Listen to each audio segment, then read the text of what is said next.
166 वर्ष पुराने ऐतिहासिक श्री बाराभाई मेला समिति के चुनाव संपन्न। बाड़ी की प्रमुख खबर।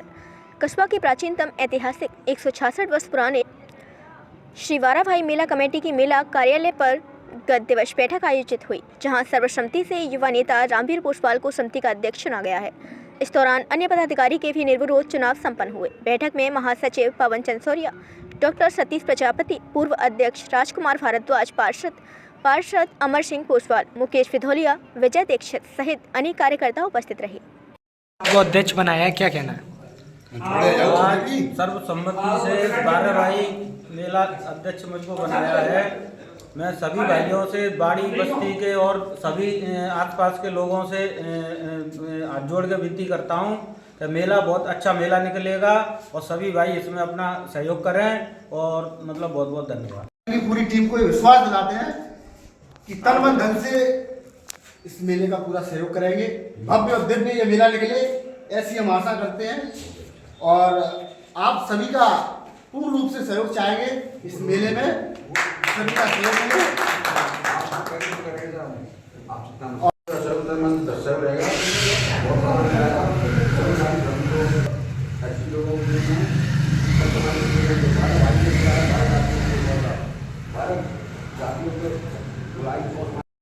इन्होंने हमारे वार्ड की एक एक चीज को समझा, जाना और हमारे वार्ड में विकास भी काम कराए और उस पे शाम को सरकारी फंड। अपना घर सेवा समिति के चुनाव संपन्न। भुवनेश्वर शर्मा बने निर्विरोध अध्यक्ष। बाड़ी की प्रमुख खबर। अनाथ, विकलांग, लावारिस लोगों की सेवा में जुटी संस्था अपना घर सेवा समिति के वार्षिक चुनाव संपन्न हुए, जिसमें कस्बा के प्रमुख समाज सेवी भुवनेश्वर शर्मा को निर्विरोध अध्यक्ष चुना गया। शर्मा ने अपने निर्वाचन के बाद कहा कि अपना घर सेवा समिति अपने दायित्वों का पूरी तरह निर्वहन करेगी तथा अनाथ, गरीब, असहायों की लगातार सेवा जारी रहेगी। 19 फरवरी को अपना घर आश्रम में चुनाव अधिकारी श्रीमती कमलेश गर्ग की देखरेख में नवीन कार्यकारिणी का गठन किया गया, जिसमें अध्यक्ष भुवनेश्वर शर्मा, सचिव हरिओम सिंगल, कोषाध्यक्ष कपिल गर्ग, उपाध्यक्ष बनवारीलाल गर्ग, स्थायी प्रकल्प प्रमुख रामनिवास अग्रवंशी, मीडिया प्रमुख मनोज मोदी को निर्वाचित किया गया। अतिक्रमण के खिलाफ प्रशासन की कार्रवाई जारी। बसेड़ी की प्रमुख खबर। अतिक्रमणकारियों के खिलाफ प्रशासन की लगातार दूसरे दिन भी कार्रवाई जारी रही। 2 दिन में प्रशासन ने 150 बीघा चारागाह भूमि पर हुए कब्जे को मुक्त कराया।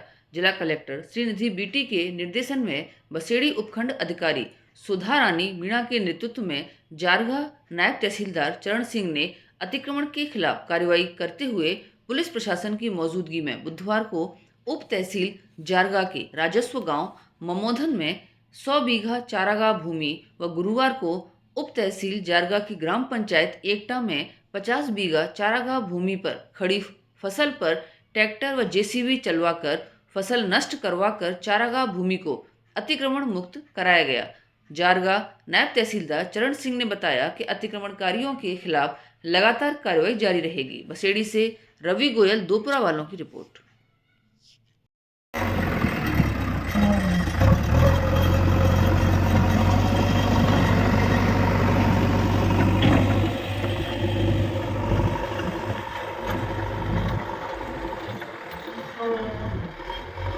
ममोदन में क्या कार्रवाई की? आज ममोदन में श्रीमान जिला कलेक्टर महोदय धौलपुर के निर्देशानुसार अपने जिले भर में जो चारागाह भूमियाँ हैं उनको अतिक्रमण मुक्त किया जा रहा है। उसी के तहत आज ग्राम पंचायत ममोदन में हमने चारागाह भूमि से अतिक्रमण हटाया है, जिसकी जांच हमने पूर्व में पटवारी से करा ली गई थी। जो अतिक्रमी पाए गए, चिन्हित किए गए, उनके विरुद्ध हमने LR एक्ट 1956 धारा 91 के तहत कार्रवाई की। उसी के तहत आज यहाँ पर चारागाह भूमि पर अतिक्रमी द्वारा जो गेहूँ, सरसों, आलू, चना की फसल को जो अतिक्रमण की है, तार बाउंड्री की है, उन सबको हटा दिया गया है। कार्रवाई अभी जारी है। कुछ ग्रामीणों का कहना है कि कार्रवाई के नाम पर सिर्फ फॉर्मेलिटियाँ की गई हैं, इस विषय में आप क्या कहना चाहोगे? ऐसा कुछ नहीं है। जो भी हमारे पटवारी जी अपने नक्शा मैप से बताते जा रहे हैं, हम उसको अतिक्रमण हटाते जा रहे हैं। और मान लो ऐसा कोई रह भी आता है तो अपन टीम गठित करके पुनः उसकी जाँच कराएंगे। अभी हमने द्वारा भी समय दिया है इनको, सेक्रेटरी से भी बोल दिया है। इसकी डेट हम आगे निर्धारित कर देंगे 2-3 दिन में। आगे भी कार्रवाई चलेगी कि ममोदन ग्राम पंचायत के ग्राम पंचायत जब तक ग्राम पंचायत ममोदन की चारागाह भूमि अतिक्रमण मुक्त नहीं होती तब तक हम कार्रवाई करते रहेंगे। छत्रपति शिवाजी महाराज की जयंती पर निकाली भव्य शोभा यात्रा, बसेड़ी की प्रमुख खबर। छत्रपति शिवाजी महाराज की जयंती के अवसर पर ब्लॉक बसेड़ी नेहचौली मोड़ से नरीपुरा, बाबूपुरा मोड़, तुलसीपुरा, सेमरईपुरा मोड़, जोरापुरा मोड़ होते हुए पिपरौन तक भव्य शोभा यात्रा निकाली गई, जिसमें श्री राष्ट्रीय राजपूत महासेना संगठन के संस्थापक अमित परमार नाहरपुरा, सह संस्थापक गिरिराज सिंह पिपरौन, सचिव सूरज चौहान, ब्लॉक महामंत्री बसेड़ी कुलदीप सिंह परमार आदि पदाधिकारी एवं अरविंद सिंह पिपरौन, छोटू हवेली, प्रदीप परमार, नितिन परमार, कुलदीप सिंह, विष्णु परमार, नीतू चौहान, बजरंग सिंह शेखावत, राजा परमार, राहुल शेखावत, अर्जुन सिंह, सचिन सिंह, अभिषेक परमार आदि सदस्य शामिल हुए। शोभा यात्रा का आयोजन स्थानीय सामाजिक संगठन युवा शक्ति पिपरौन द्वारा किया गया था। कार्यक्रम में शामिल होकर छत्रपति शिवाजी महाराज जी को श्रद्धा सुमन अर्पित किए और इस आयोजन को ऐतिहासिक बताया। संस्थापक अमित परमार नाहरपुरा को आयोजन समिति की ओर से साफा पट्टा पहनाकर सम्मानित किया गया, जिसके लिए उन्होंने आयोजकों और सभी शिवाजी महाराज अनुयायियों का हृदय से आभार व्यक्त किया। शोभा यात्रा के दौरान बड़ी संख्या में युवा, बच्चों एवं बुजुर्गों ने उत्साहपूर्वक भाग लिया। यात्रा में मोटरसाइकिल, ट्रैक्टर और 4 पहिया वाहन रैली, ढोल नगाड़े और भगवा ध्वज की गूंज ने माहौल को और भी भव्य बना दिया। नहचौली से पिपरौन तक की सड़कों पर देशभक्ति और शिवाजी महाराज के जयकारों की गूंज सुनाई दी। इस अवसर पर स्थानीय कार्यकर्ता एवं युवा टीम भी मुस्तैद रही, जिससे शोभा यात्रा शांतिपूर्ण ढंग से निकाली गई। श्री राष्ट्रीय राजपूत महासेना सह संस्थापक गिरिराज सिंह पिपरौन ने समाज में एकता और भाईचारे का संदेश देते हुए कहा कि छत्रपति शिवाजी महाराज की जयंती हमें राष्ट्र प्रेम और संघर्ष की सीख देती है। उन्होंने आयोजन समिति को इस भव्य कार्यक्रम के लिए बधाई दी। सूरज ठेकेदार, जोगेंद्र सिंह, रवि सिंह, गोलू हवेली, राहुल जोरापुर, बनवारी शर्मा, बंटी तुलसीपुरा, संजू सारस्वत, अजय चौहान, नीरज शर्मा, कुमार सैन परमार, राजू जगरिया, विकास पंडित, राहुल परमार और अन्य सैकड़ों की संख्या में वीर शिवाजी जी के अनुयायी मौजूद रहे।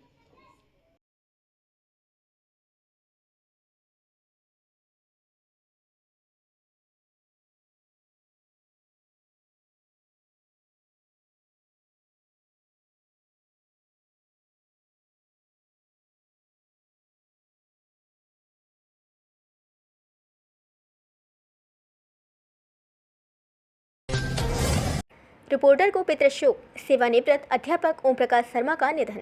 राजाखेड़ा की दुखद खबर। रिपोर्टर योगेश शर्मा के पिता ओम प्रकाश शर्मा का बुधवार रात निधन हो गया। वे राजकीय सेवा में अध्यापक पद से 30 सितंबर 2014 को सेवानिवृत्त हुए थे। स्वर्गीय ओम प्रकाश शर्मा अपने पीछे भरा पूरा परिवार छोड़ गए हैं। उनके परिवार में पत्नी श्रीमती सिमलेश के अलावा 4 बेटे हैं। बड़ी बेटे संजीव शर्मा और उनकी पत्नी अनीता, दूसरे बेटे प्रदीप शर्मा और उनकी पत्नी सरिता, तीसरे बेटे दिलीप शर्मा और उनकी पत्नी मेखला तथा सबसे छोटे बेटे योगेश शर्मा और उनकी पत्नी आरती हैं। परिवार में एक बेटी मंजू है, जिनकी शादी नीरज कटारा से हुई है। उनके भतीजे श्याम सुंदर रोंकेल और उनकी पत्नी विजय देवी भी हैं। परिवार में 2 पोतियां सेजल और युज्ञानसी तथा 3 पौत्र वैदिक हरित तथा शिवांक हैं। वन विभाग एवं खनन विभाग की वंशी पहाड़पुर में संयुक्त कार्यवाही। रुदावल की प्रमुख खबर। जिला कलेक्टर भरतपुर एवं उपवन संरक्षक भरतपुर के निर्देशन में वन विभाग एवं खनन विभाग द्वारा कार्रवाई करते हुए एक हाइड्रा मशीन एवं एक ट्रैक्टर कंप्रेसर सहित को किया जब्त। कार्रवाई की सूचना से अवैध खनन माफियाओं में मचा हड़कंप। कार्रवाई के दौरान वीरेंद्र सिंह, गौरव बंसल, विक्रम सिंह एवं माइनिंग उड़नदस्ता रहा मौजूद। रुदावल से वीवीएन ब्यूरो के लिए रघु परमार की रिपोर्ट। स्टैंडर्ड क्लब की ओर से पोस्टर प्रतियोगिता का हुआ आयोजन। विद्यार्थियों का किया सम्मान। धौलपुर की प्रमुख खबर। 20 फरवरी भारतीय मानक ब्यूरो नोएडा ब्रांच दिल्ली की तरफ से राजकीय बालिका उच्च माध्यमिक विद्यालय धौलपुर की स्थानीय स्टैंडर्ड क्लब SC 4378 इकाई द्वारा क्लब के विद्यार्थियों हेतु स्टैंडर्ड पोस्टर प्रतियोगिता का आयोजन किया गया। प्रतियोगिता के पुरस्कार वितरण कार्यक्रम में स्टैंडर्ड क्लब के मेंटर एवं ट्रेंड BIS एक्सपर्ट अनुपम पाराशर ने क्लब की गतिविधियों पर प्रकाश डाला। व्याख्याता भगवान सिंह मीणा ने स्टैंडर्ड क्लब की एक्सपोजर विजिट की सराहना की। BIS एक्सपर्ट प्रियंका जिंदल ने मानक क्लब की टेक्निकल गतिविधियों की जानकारी दी। इस प्रतियोगिता में कुल 62 विद्यार्थियों ने सहभागिता की। प्रतियोगिता निर्णायक कमेटी ने BIS के मानदंडों पर पोस्टरों का मूल्यांकन किया। इसमें 11C की छात्रा सुहानी शर्मा ने प्रथम पुरस्कार के रूप में 1000 नगद प्राप्त किए। द्वितीय एवं तृतीय पुरस्कार के तौर पर 12B की आयशा खान एवं तनुश्री सैनी कक्षा 11A ने क्रमशः 750 एवं 500 का नगद पुरस्कार प्राप्त किया। इसके अतिरिक्त 250 के 2 सांत्वना पुरस्कार भी दिए गए। सभी विजेताओं को प्रशस्ति पत्र एवं शील्ड भी दी गई। कार्यक्रम में स्टैंडर्ड क्लब की बुक स्टॉल का विमोचन संस्था प्रधान अर्चना मिश्रा एवं उप प्राचार्य बिंदु रानी तथा स्टाफ द्वारा किया गया। इस अवसर पर मंजू जादौन, उपमा शर्मा, नीतू अग्रवाल, प्रीति कुमारी, सतीश कुमार मीणा, शालिनी श्रीवास्तव, ब्रजेंद्र सिंह, बबीता गर्ग, सुचेता शर्मा, शैलेंद्र कुमार दीक्षित सहित अनेक गणमान्य लोग उपस्थित रहे। मंच संचालन स्टैंडर्ड क्लब प्रभारी अनुपम पाराशर ने किया। तो मैं भी बहुत अच्छी तरह से जानने लगा हूँ और गिरगिट को देख के गिरगिट रंग बदलता है। खरबूजे को देख के खरबूजा रंग बदलता है। इसी तरीके से उनके नक्शे कदम पर करते हुए विद्यालय में स्वच्छ प्लांटेशन कार्यों में उनका जो सहयोग रहा श्रीमान जी का वास्तव में काबिल तारीफ है। उनको भी विद्यालय यूथ एंड इको क्लब इकाई ग्रीन अवार्ड से सम्मानित कर रही है। जोरदार तालियां बजाएं।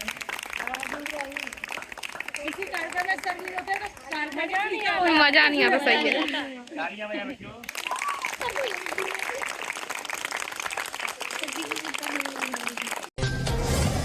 रसद विभाग में बड़ा घोटाला, 2707 कुंटल गेहूं कर दिया गायब। धौलपुर की प्रमुख खबर। धौलपुर के रसद विभाग में बड़े घोटाले का मामला सामने आया है। जयपुर से आई 3 सदस्यों की विजिलेंस टीम मामले की जांच कर रही है। शिकायत के अनुसार कंप्यूटर ऑपरेटर पवन शर्मा और तत्कालीन जिला रसद अधिकारी गजेंद्र बाबू शर्मा ने मिलकर राशन डीलरों के खाद्यान्न में गड़बड़ी की है। विभाग के अधिकारियों और कर्मचारियों की मिलीभगत से करीब 2707 क्विंटल गेहूं का घोटाला किया गया है। एक प्रमुख मामला बाड़ी ग्रामीण की दुकान संख्या 9720 का सामने आया है। 14 जनवरी 2025 को इस दुकान का नंबर बदलकर अक्टूबर 2024 का 996 किलो गेहूं अपडेट कर दिया गया। जब डीलर ने इसका विरोध किया तो उसे निलंबित करने की धमकी दी गई। खाद्य विभाग के प्रिंसिपल सेक्रेटरी से जब शिकायत की गई तब जांच टीम को धौलपुर भेजा गया है। टीम में EO vigilance Devendra Aseri, DSO vigilance Hariprasad और deputy commissioner food Ramcharan Meena शामिल हैं। टीम ने सभी लोगों के बयान दर्ज किए हैं। ईओ विजिलेंस ने बताया कि जांच पूरी कर सभी आवश्यक दस्तावेज एकत्रित कर लिए गए हैं। जल्द ही विभाग को जांच रिपोर्ट सौंप दी जाएगी। ये प्रिंसिपल सेक्रेटरी सर के पास यहाँ एक शिकायत प्राप्त हुई थी। उस शिकायत में ये था कि SCM पोर्टल के ऊपर सेंड टू पोस्ट करके और मोबाइल नंबर बदल के OTP ले। गुरु की बगिया आश्रम पार्क की दुर्दशा। बाड़ी की प्रमुख खबर। नगरपालिका बाड़ी द्वारा 5 जुलाई 2020 को तत्कालीन विधायक गिरिराज सिंह मलिंगा द्वारा गुरु की बगिया पार्क का उद्घाटन किया गया था। इसके बाद यहां बड़ी संख्या में महिला, पुरुष एवं बच्चे सुबह शाम घूमने आने लगे। यह पार्क कस्बा के मध्य होने के कारण सभी की पहुंच में था। इस पार्क में ओपन जिम भी लगाई गई थी, लेकिन रखरखाव के अभाव में मात्र 1 वर्ष के अंदर जिम में लगाए गए सभी उपकरण क्षतिग्रस्त हो गए, जिनकी तरफ किसी ने कोई ध्यान नहीं दिया। आज पार्क में बने हुए वॉकिंग ट्रैक पर गंदगी के ढेर लगे हुए हैं। इसके चलते अब यहाँ कोई घूमने नहीं आता। पार्क वीरान पड़ा रहता है, लेकिन अब यहाँ RASS राष्ट्रीय स्वयंसेवक संघ की शाखा नियमित सुबह 6:30 से 7:30 तक लगने लगी है, जिसमें संघ स्वयंसेवक पहुँचने लगे हैं। नगर पालिका बाड़ी इस पार्क की तरफ ध्यान दे, ओपन जिम को दुरुस्त करवाया जाए तथा साफ सफाई की व्यवस्था बनाए, जिससे लाखों रुपए खर्च कर बनाए गए पार्क का आमजन के लिए उपयोग हो सके। स्वायत्त शासन विभाग राजस्थान के अंतर्गत नगर पालिका बाड़ी द्वारा गुरु की बगिया आश्रम में पार्क बनाया गया था, जिसका तत्कालीन विधायक गिरिराज सिंह मलिंगा ने 5 जुलाई 2020 को उद्घाटन किया था। आज मात्र 4-5 वर्ष के अंदर अंदर इस पार्क की भारी दुर्दशा हो चुकी है। यहाँ पर ओपन जिम लगी हुई है, सभी इंस्ट्रूमेंट टूट चुके हैं, जो किसी काम के नहीं हैं। जगह जगह गंदगी के ढेर लगे हैं। यहाँ नगर पालिका प्रशासन का कोई ध्यान नहीं है। आवारा कुत्ते घूमते रहते हैं और गंदगी करते हैं। कस्बा के मध्य स्थित ये एक शानदार पार्क आम लोगों की सहूलियत के हिसाब से बहुत अच्छा रूप ले सकता था। इसके ऐसा नहीं है कि शुरू से ही ऐसा हो। प्रारंभ में लगभग 2-3 वर्ष तक यहाँ महिलाएं, पुरुष, बच्चे खूब आते रहे और जिम का और घूमने का आनंद उठाया था। लेकिन अब ये लगभग 2 वर्षों से वीरान पड़ा हुआ है। यहाँ कोई नहीं आता है। इस पार्क के चारों तरफ जो वॉकिंग घूमने की जगह बनाई गई है, ये जो प्लेटफॉर्म बनाए गए हैं, वहाँ पर गंदगी के ढेर हैं। आप देख सकते हैं चारों तरफ गंदगी है। कोई घूमने आए तो कैसे आए? स्वच्छ वातावरण में ही घूमना होता है। लेकिन यहाँ नगर पालिका की लापरवाही के चलते गंदगी के ढेर लगे हुए हैं। ये जो वॉकिंग ट्रैक है, वो ट्रैक गंदगी से भरा हुआ है।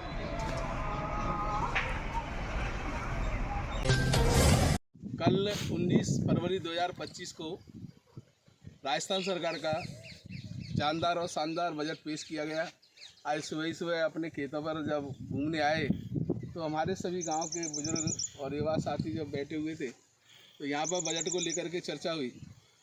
उस चर्चा में उन्होंने क्या उनकी समझ में आया इस बजट से, क्योंकि आम आदमी को बजट की भाषा समझ में नहीं आती, परंतु फिर भी उसमें जो अच्छे प्रावधान होते हैं वो उनके बारे में ज़रूर उनको समझ में आता है। तो हमारे किसान भाई भी हैं साथ में, जब बजट से किसान में का फ़ायदा मिला है, फायदा बढ़िया 9,000 रुपया हमारे करते हैं राजस्थान सरकार ने। अरे 9,000 रुपया कहते हैं राजस्थान सरकार में। पहले कितने मिलते? पहले तो 8,000 6,000।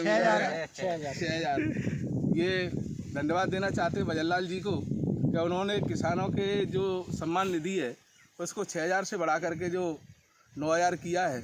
ये बहुत ही एक सुखद एहसास है और किसानों को निश्चित रूप से इससे आर्थिक फ़ायदा भी मिलेगा। हमारे साथ में कुछ युवा भी है, तो आप भैया तुम्हें क्या फ़ायदा मिला जाते? और 1.25 लाख जगह नहीं करी, नौकरी नहीं की, इनसे हमें काफ़ी बढ़िया फ़ायदा मिला है। इनका कहना है कि जो बजट में 1,25,000 नौकरियों का प्रावधान किया है सरकारी और प्राइवेट सेक्टर में जो जॉबों का प्रावधान किया है, इससे युवाओं को रोज़गार मिलेगा। मैं भी ये कह सकता हूँ कि देखो, जो बजट में दिया है किसानों को, युवाओं को, बहुत शानदार और जानदार बजट है, परंतु इसके साथ साथ किसानों की जो कुछ समस्याएं हैं उन समस्याओं को भी आने वाली अनुदानों की मांगों में उठाया जाए। सबसे बड़ी समस्या हमारे इस धौलपुर ज़िले में जो नहर निकलती है पार्वती डैम से, इस पार्वती डैम से जो नहर निकलती है उसके चारों तरफ सीपेज का बहुत ज़्यादा बोलबाला रहता है और उस सीपेज के पानी से लगभग 5 बीघा इधर और 5 बीघा उधर, लगभग हज़ारों बीघा ज़मीन है वो सीपेज के पानी से नष्ट हो जाती है। तो मेरा आदरणीय भजनलाल जी से निवेदन है कि सिंचाई विभाग को इसमें पाबंद करके आंगई से निकलने वाली जो पार्वती पार्वती जो डैम से निकलने वाली जो नहर है, ये नहर शहपुर तक जाती है और दोनों साइड सीपेज के पानी से फसलों का काफ़ी नुकसान होता है। एक कार्य योजना बना के और इस सीपेज के पानी की व्यवस्था की जाए।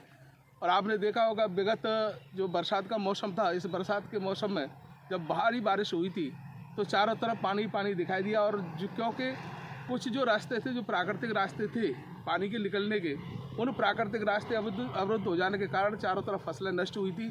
तो मेरा निवेदन ये है कि नहर के दोनों साइड में ऐसा कोई प्रावधान किया जाए जिस सीपेज का पानी का निस्तारण हो। साथ ही साथ अत्यधिक वर्षा होने पर जो प्राकृतिक रास्ते थे उन रास्तों को खुलवाया जाए जिससे किसानों की आगे आने वाली जो मदद है वो मदद हो। साथ ही साथ मैं एक निवेदन और करना चाहूँगा कि अगर किसानों की खुशहाली, समृद्धि और बहबूदी चाहते हैं तो किसानों के लिए किस तरह एक ऐसी कार्य योजना बनाई जाए जिससे उनके जो भी बीज खरीदते हैं, बीज, खाद और जो भी किसान डीजल खरीदते हैं उन पर एक कार्ड बना करके उनको सब्सिडी दी जाए, जिससे क्या है कि किसान को जो परेशानी होती तो हमारी वीडियो पसंद आई हो तो लाइक, कमेंट व शेयर करें और ऐसी ही वीडियोस को देखने के लिए आप हमारे YouTube चैनल BBN भव्य वसुंधरा न्यूज को सब्सक्राइब कर बेल आइकन को प्रेस करें।